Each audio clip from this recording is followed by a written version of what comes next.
एक महत्त्वाची बातमी, हनुमान मंदिराच्या बाहेर ठाकरे गटाकडून बॅनरबाजी करण्यात आली आहे। हनुमान मंदिर आम्ही वाचवणारच अशा आशयाची ही बॅनरबाजी आहे।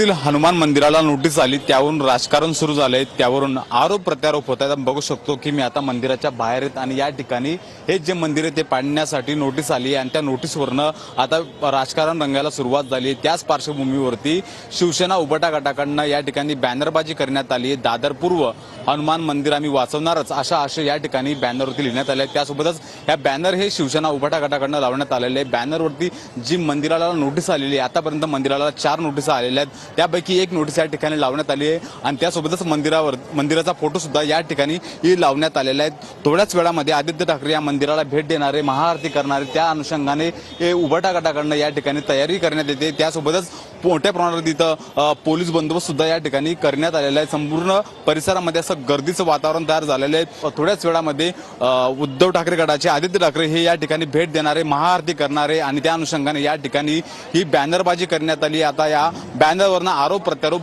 करायला सुरुवात झाली। थोड्याच वेळामध्ये आदित्य ठाकरे इथं महाआरती करणार आहेत। कॅमेरा पर्सन मोहन दुबेसह मी हिरा ढाकणे, TV9 मराठी, मुंबई।